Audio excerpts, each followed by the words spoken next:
There is a short story by the famous Argentinian writer Jorge Luis Borges in his book The Universal History of Infamy.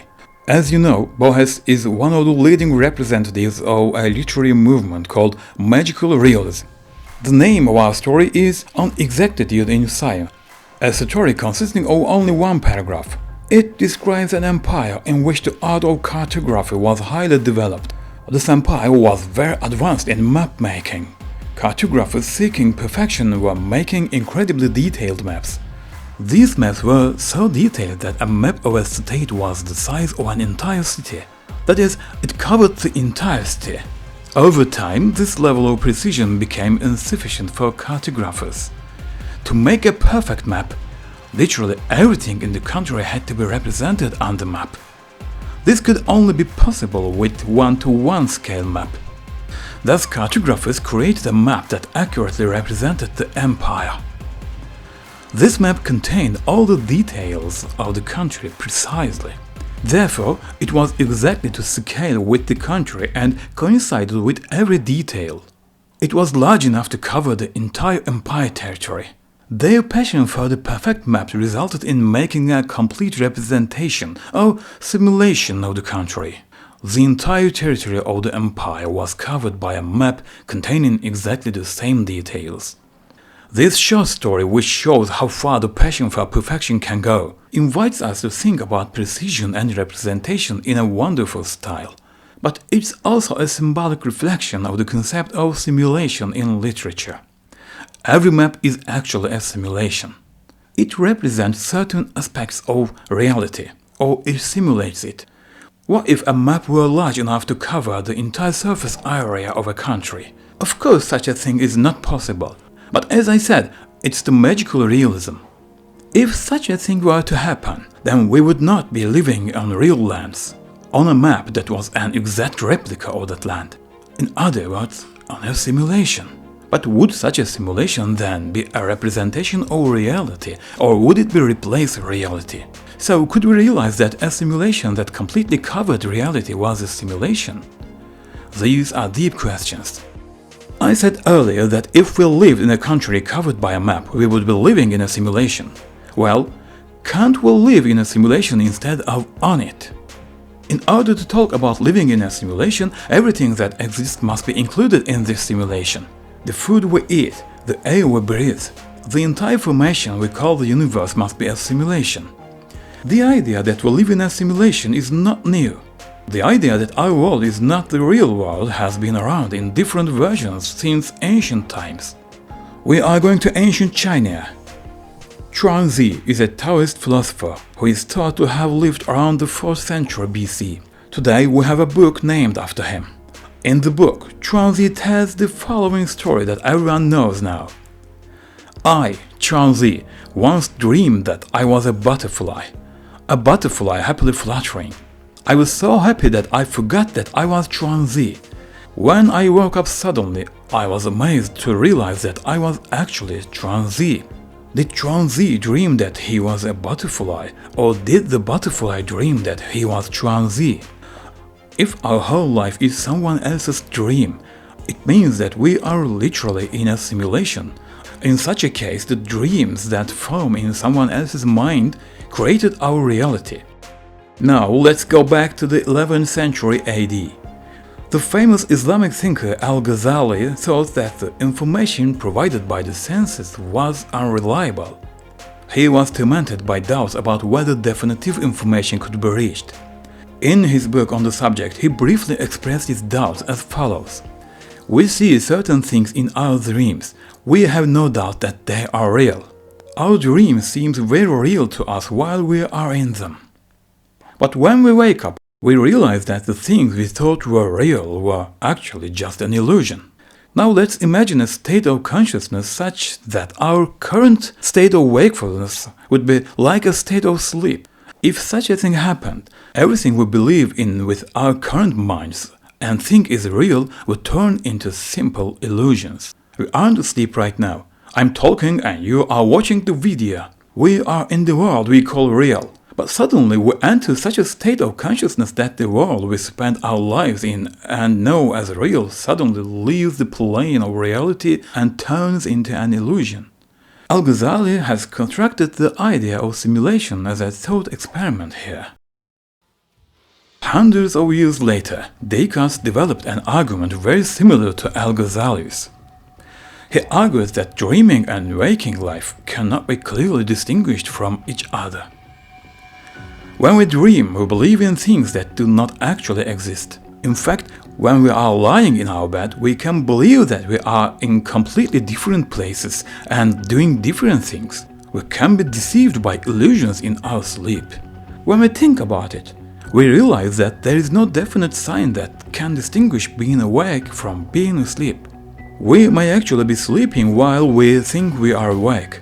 So, since we can believe in real things in our dreams, we can actually believe in deceptive things when we think we are awake, just like in our dreams. Descartes' reasoning is known as the dream argument.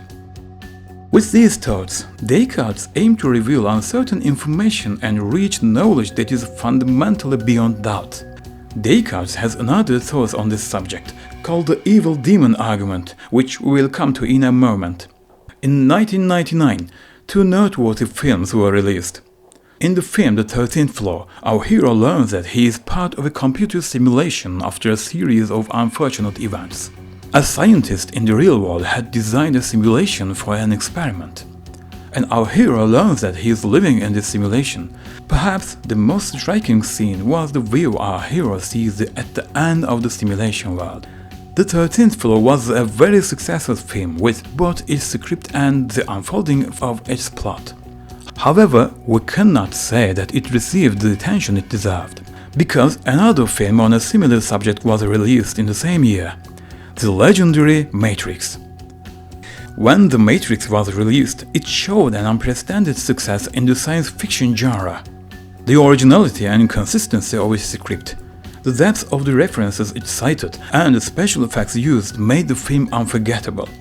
The film was so influential that some divided the history of cinema into two, as before The Matrix and after The Matrix. In the film, computer programmer Thomas Anderson learned that he was living in a computer simulation created by machines with artificial intelligence. In the real world, in the past, humanity had developed artificial intelligence, but things went wrong and the humans lost the war against robots. During this war, humans made a fatal decision to cut off the robots' connection to the sun, which was their energy source, and burn the atmosphere. The surface of the world had now become dark, cold and uninhabitable, for both humans and robots. Humans had built a city in the warmer interior of the world to live. But what would robots who needed direct electrical energy to live do? They would either perish or find another energy source. They found a very clever solution to this situation to hold on to life. After all, artificial intelligence, as its name suggests.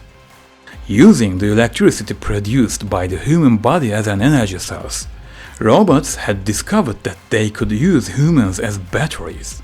Thus, they began to catch people who were still alive and produce humans in the fields themselves. Endless fields consisting of giant skyscrapers where people in boxes resembling incubators were lined up side by side and on top of each other. The electricity produced in these fields provided the robots with the energy they needed. You may be wondering where the simulation is in the scenario I have described so far. So far, it doesn't seem like the idea of simulation is necessary for the film to work. The crucial part begins after this. As I said, people are raised in the fields consisting of special incubators. In order for the people in these incubators to give maximum energy, they had to have healthy bodies. For this, they had to be kept in a healthy sleep state from which they would not want to wake up. So robots needed only human bodies. A conscious human was nothing but a problem. For this, they put people to sleep and transferred their consciousness to a computer-based simulation world. Now, billions of people were living in the world they knew in the past, in the world they knew in 1999. But this world was not the real world they lived in before. It was a computer-based simulation. And people in the real world called this simulation the Matrix. And they were trying to wake up the people in the Matrix. The Matrix explained the idea of computer simulation so impressively that if simulation is going to be discussed, it is now impossible not to mention the Matrix. It deserves to be described as a masterpiece in many ways. But the real success of the film was that it made those who watched the film in 1999 experience a feeling beyond just watching a film. Because the film was already directly referring to the year 1999. In one scene, it said the following. When? You believe it's the year 1999, when in fact it's closer to 2199. The audience was surprised. When the film ended, everyone was left alone with the thought that the world we live in could really be just a computer simulation. Those who watched the film in 1999 will understand what I mean. No matter how profound The Matrix was, it was still a movie. It was not intended to convince people that we were living in a world created on a computer. But we can say that The Matrix was effective in taking the idea of simulation more seriously academically. 4 years after this movie, in 2003, philosopher Nick Bostrom from Oxford University published an article titled "Are You Living in a Computer Simulation?" In this article, the idea that we were living in a simulation was presented as a logical argument. According to Bostrom's argument, we are very likely not biological beings living in a real world, but digital beings living in a computer world. The argument is briefly as follows. If humanity continues its current development in this way, in the future we will be able to make computer simulations that will be indistinguishable from the real counterparts. This includes human consciousness. That is, we will be able to simulate conscious people. We can already see where computer games are going. When computing power reaches this level, making simulations will be like child's play. People living in such a future may want to simulate the world of their ancestors who lived in the past. Then there will be millions of simulated universes like this. Because we are talking about a future where realistic simulations are very easy. Millions of virtual universes. There will be many more virtual universes. If we accept that such a future has come true, the universe we live in is very likely a universe simulated by our grandchildren. A digital, virtual world where people from the future recreate the past. If a future like the one I just described awaits us, according to Bostrom, there are 3 possibilities ahead of us. Either humanity will never reach the level of making realistic simulations, it will be wiped off the stage of history before it reaches this level. This is the first possibility. Either it will reach this level but will not want to make simulations of the past. This is the second possibility. Or we are most likely living in a simulation right now, because the first 2 possibilities do not seem very likely to happen. In that case, we are living in a simulation created by beings with a level of development beyond humanity in the future. Bostrom's argument has caused heated debate. This reasoning is now known as the simulation argument. Philosopher David Chalmers recently wrote a comprehensive book on the subject. The whole discussion is actually tied to the question of what the truth is. What is the truth? Can we define the truth in an absolute sense? For us, the truth is the things we can hold in our hands, see and feel. In its simple sense, it's like this. We come into contact with reality through our senses. That is, the data coming from our senses is perceived and interpreted by our brains, and we call this perception real. But our senses do not always give us information about the truth.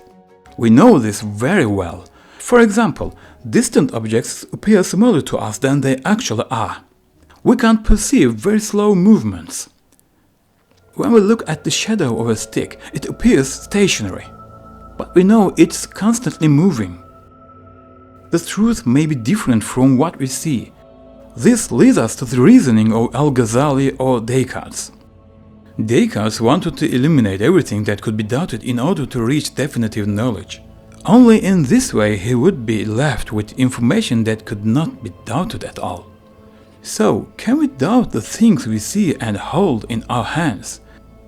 Descartes discovered that he could also doubt information that he was absolutely certain of. The things we believe to be true may have been shown to us as if they were by a malicious entity, even though they were not. Descartes called this imaginary being that had the power to affect our perception and thoughts the evil genie. The evil genie could play with our perception and make unreal things seem real to us. Even in the things we thought were the most certain, we could actually be experiencing this evil genie's deception. We could be being deceived even in the things we considered mathematically certain. For example, the sum of 2 and 2 might actually be 7, but the evil genie might make us believe that this sum is 4. We are once again faced with a simulation description. Descartes is giving us a simulation description. He is almost describing the Matrix. Look at this scene in the Matrix. I know this steak doesn't exist. I know that when I put it in my mouth, the Matrix is telling my brain that it is juicy and delicious. But Descartes' simulation only designs this idea as a thought experiment. His simulation doesn't try to explain that we live in a virtual world. It only tries to determine the qualities of certain knowledge. There is another version of the evil genie argument that has been updated according to technological developments. The brain in a what argument. Imagine a mad scientist steal your brain. Imagine taking out your brain and putting it in a glass container. He provides all the conditions necessary for the brain to stay alive. He makes it live in a liquid and connects it to a supercomputer with very thin cables. Now, the only thing your brain can interact with is this computer. The neurons receive electrical signals from this computer and send signals to this computer. The computer can inform your brain that it has a body. It can make your brain believe that it has hands and feet, that it can touch and see, it can eat, it can smell. This computer makes your brain accept that it lives in a vast world despite being in a glass container, when in reality there is nothing but a brain in a vat and a computer next to it. In this scenario, the brain interprets the information coming from the unreal computer simulation and experiences the illusion that it is in a real world. But none of what it experiences is real. This brings us to the question I asked earlier. What is the thing we call real? Because we know that our brain receives and interprets stimuli from the outside world as electrical signals. So, what's happening right now is not very different from what's happening to our brain in a vat. The brain just works with electrical signals. Whether these signals really come from the outside world or from a computer, theoretically the result is the same.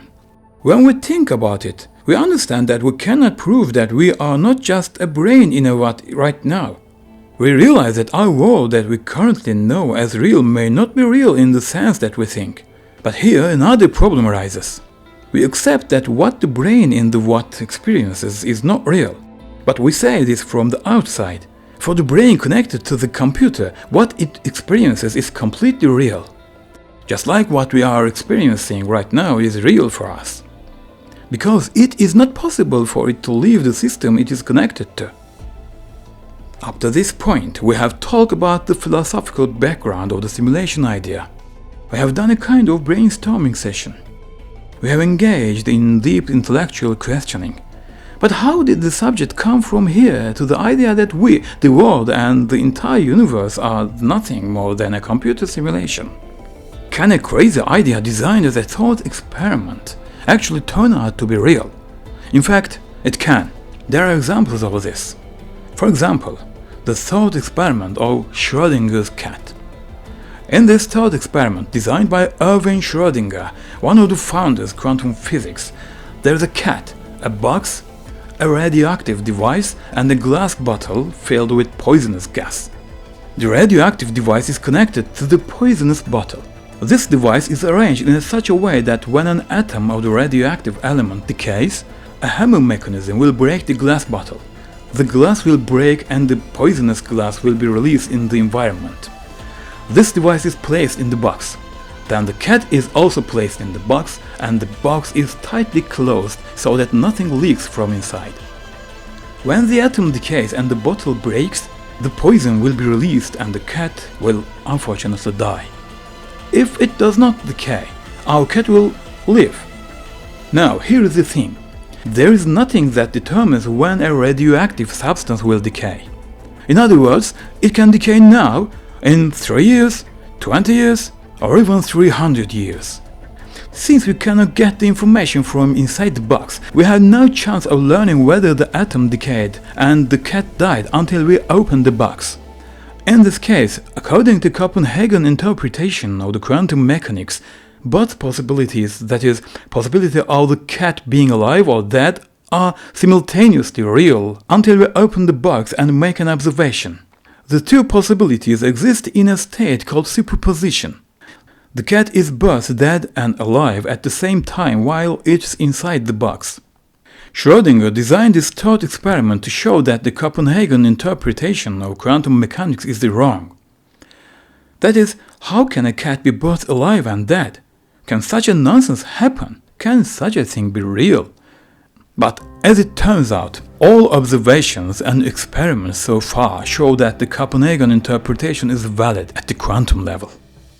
That is, a thought experiment designed to show that an idea is nonsense actually reflects the real situation. The oddities of quantum physics are considered by some to be strong evidence that we are in a simulation. So, what am I going to say now will help us understand better what am I going to say next. Yes, I ask where the idea that the universe and our lives are a computer simulation comes from. I mentioned Bostrom's simulation argument a moment ago. First of all, I can say that this argument is quite convincing for most people, because it's based the idea of simulation on a certain logical basis. When we look at today's knowledge, it's not very difficult to accept that we will be able to make one-to-one simulations of the real world in the future. Technology is developing at an incredible speed in this direction. Secondly, there are some questions about the universe that we do not know the answers to. These questions make us think that the universe can be a simulation.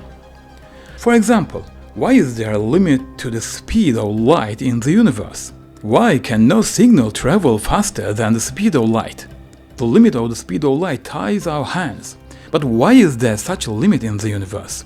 It's as if the universe was especially designed so that a certain limit could not be exceeded. Or the capacity of the universe is enough for this much, just like the processor speed of a computer. The maximum power of the processor running the simulation appears to us as the limit of the speed of light. Another interesting situation is the slowing down of time. According to Einstein's theory of relativity, time does not flow at the same speed everywhere.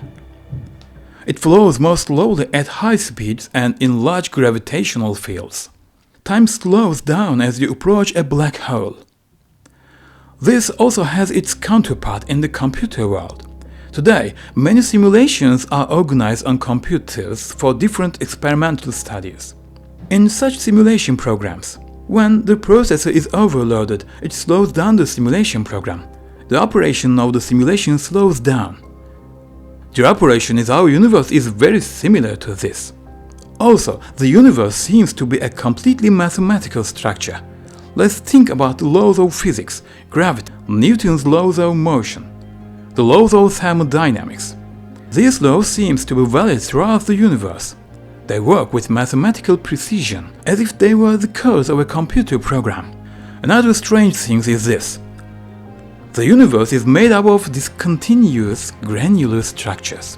When we divide matter and get down to the basic particles, we eventually reach the smallest unit that cannot be divided. The same is true for space, time and energy. That is, our universe is made up of units that are so small that we cannot go beyond them even if we wanted to.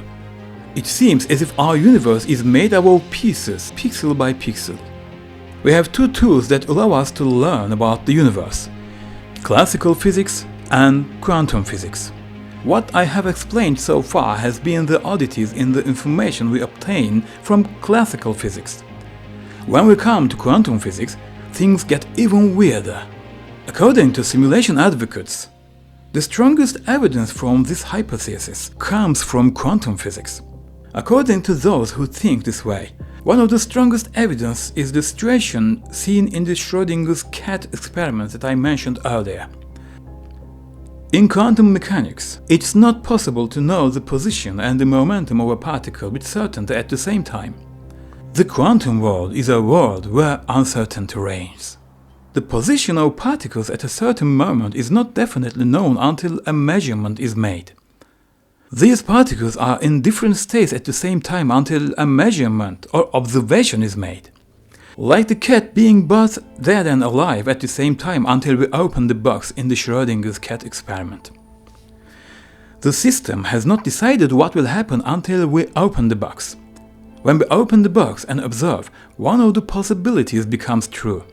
Computer games work in a very similar way. In games, the entire game is never usable. Doing something like this requires incredible processing power. Instead, the location where the character is in the game are rendered. The paths that the player interacts with are made available piece by piece. In a computer game, a location that you will reach after a few levels is not already waiting for you there. When you reach that level, the system creates it. Quantum mechanics says that the universe works like this. Another strangeness originating from quantum physics is the phenomenon called entanglement. Sometimes two particles can interact with each other in a certain way. This situation of two particles in such an interaction is called entanglement. Entangled particles behave as if they were single particles. Something that happens to one of them instantly affects the other. And no matter how far apart they are, whether one is here on Earth and the other is in the farthest corner of the universe, they communicate with each other instantly. Even the speed of light limit does not seem to apply in this case. This is incredible. So incredible that even Einstein did not want to believe that such a thing could happen. According to him, quantum physics did not fully reflect reality. The theory was incomplete in its current form. There had to be some kind of hidden variables that allowed particles to communicate in this way.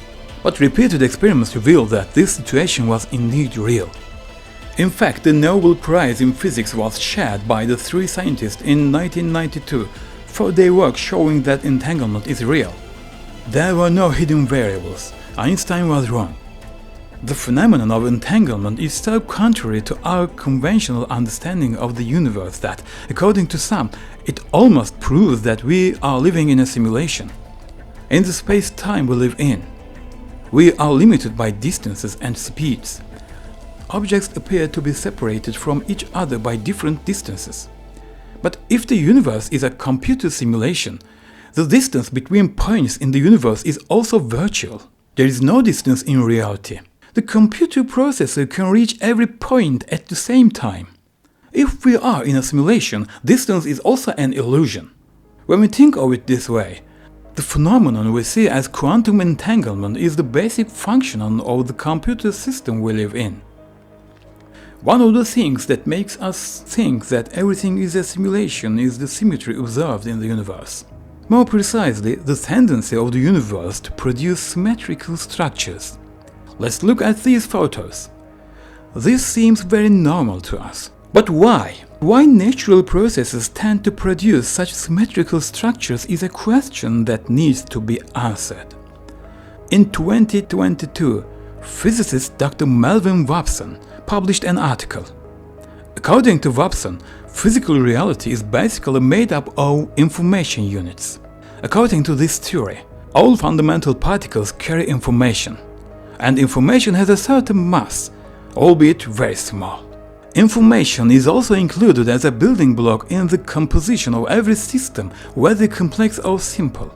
Vopson discovered a very interesting finding during his research. You know entropy. The second law of thermodynamics tells us that in a closed system, disorder will either remain the same or increase. This disorder is called entropy. Actually, saying disorder does not describe the concept very accurately. But for easier understanding, let's talk about whether a system is regular or irregular. A certain amount of energy was spent to make this cup, and the parts that make up the cup were brought together, and an orderly structure was created. So the entropy of this glass is currently very low. Now let's imagine that this glass breaks. The glass breaks into many pieces and the pieces scatter everywhere. Now the disorder of the system that forms the glass has increased. Entropy never decreases in a closed system. In order for it to decrease, there must be an external energy input, because statistically orderly situations are much less than disorderly situations. Think of a glass. There are very few situations where the pieces of glass can come together to form a glass. But they can break and the particles can scatter in perhaps thousands of different ways. Therefore, the total entropy of the universe also increases over time. In other words, the universe is moving from a more ordered state to disorder. Entropy is actually a statistical concept. Anyway, let's not digress. We need to talk about entropy at length, but for today's topic, it's enough to know that the entropy of a system will never decrease when left alone. During his research, Melvin Vopson thought that the entropy of information in any system should increase, but he saw that the opposite was true. The entropy of information in a system either remained constant or decreased over time. Vopson formulated this finding as a law of physics. This law is called the second law of information dynamics. This law states that the information entropy in the universe will either remain the same or decrease. The increase in physical entropy is balanced by the decrease in information entropy. If you ask what the symmetry we see in the universe has to do with this law, higher levels of symmetry means less information entropy, that is, more ordered information. If there is a law in the universe that allows information to evolve from disorder to order, this could explain why symmetrical structures emerge. So what does all this have to do with simulation theory? This is the crucial part. I want to give it to the Melvin Vopson here. I want to quote a part of this article, of course simplifying in a way that we can understand. The second law of information dynamics minimizes the information content associated with any event in the universe. Minimizing information means data compression. Data compression behavior is completely reminiscent of the rules applied in programming languages and computer coding. Since the second law of information dynamics seems to be valid universally and is in fact a cosmological imperative, we can conclude that it points to the fact that the entire universe appears to be a simulated structure. A super-complex universe like ours, if it were a simulation, would require a built-in data optimization and compression mechanism to reduce computational power and data storage requirements. This is exactly what we observe with empirical evidence around us, including digital data, biological systems, atomistic systems, symmetries, and the entire universe. What Vopson says in short is this: there seems to be a law that keeps the information content of the universe to a minimum. And this works just like a data compression mechanism used in computer processing. This suggests that our universe could be a computer simulation. This view presented by Melvin Vopson is perhaps the strongest argument in support of the idea of simulation. Now, it's time to ask the question that needs to be asked. Are all the evidence I have explained sufficient to prove that we are living in a simulation? Of course not. Therefore, while there are those who find the idea of simulation reasonable, there are also those who see it as nonsense. Now, let's take a look at why the idea of living in a simulation is considered absurd and unscientific. First of all, simulation means an imitation of something. There must be something to be simulated so that we can simulate it. In that case, there must be another universe outside that is modeled after the simulated universe we are currently living in. We must be a digital copy of this universe. The rules that apply in our universe must also apply in the real universe, because we are an imitation of that real universe. In that case, the physical limits that apply to us must also apply to the real universe. If we cannot overcome quantum uncertainties, then those in the real universe cannot either. In that case, how can real beings in the real universe simulate the quantum world? That is, the world of subatomic particles does not seem suitable for simulation. But maybe the real universe is not made up of atoms and subatomic particles. Then quantum strangeness do not exist there either. In such a real universe, a computer simulation like ours could be made. Yes, but then, what would be a simulation? If the real universe does not resemble ours, if it's not made up of atoms like ours, what are we an imitation of? According to simulation theory, we must be an imitation of a real world that exists. But if we are not an imitation of something real, we cannot be said to be a simulation. The answer to this objection can be given as follows. We do not have to be a one-to-one simulation. Real beings have constructed us according to their own minds. The rules that are valid in their universe do not necessarily have to be valid in the simulation world. We may be part of a special designed computer game. Simulation advocates may say this, but then we cannot be called simulations. At best, we can be said to be digital beings, but then, since we are still made up of matter, zeros and ones do not matter. The discussion would shift from scientific ground to metaphysical ground. Like in Chuang Tse's dream. We can be in the butterfly's dream, or in a novel world, like in a Sophie's world. There is no point in discussing this, because we always end up back where we started. What is reality? No matter how hard we try, we realize that we are always circling around this question. That's why the simulation theory, no matter how interesting it is, has some fundamental contradictions. Let's ask the same question again. Is it then proven that we are not living in a simulation? That we are real beings? Unfortunately, no, it's not. We can still think that we are inside a computer program. But the simulation argument we examined in this video doesn't provide conclusive evidence to convince us that this idea is true. So, why is the idea that we are living in a simulation so popular today? Our minds are very prone to working with metaphors. We often need examples and precedents to understand something. We compare it with examples and specimens. For example, we say that something works very well to explain that it works like a clock. Metaphors help us understand that two things are similar in certain ways. We are so attached to metaphors that they can even be effective in shaping our scientific understanding. The metaphors we use are also determined by the characteristic of the time we live in. For example, Newton's laws of gravity and motion were compatible with a mechanical universe design. The Industrial Revolution and mechanization also popularized the idea that the universe works like a machine. The laws that Newton defined were also compatible with the idea of a mechanical universe. Space and time were absolute quantities, and everything was precisely determined, just like a clock. The universe ran according to precise rules, like a clock. If we could know a certain moment of the universe in the past, we could also know a certain moment in the future. With the development of computer technologies, we have changed our understanding of the universe accordingly. We have started to think of the universe as a computer.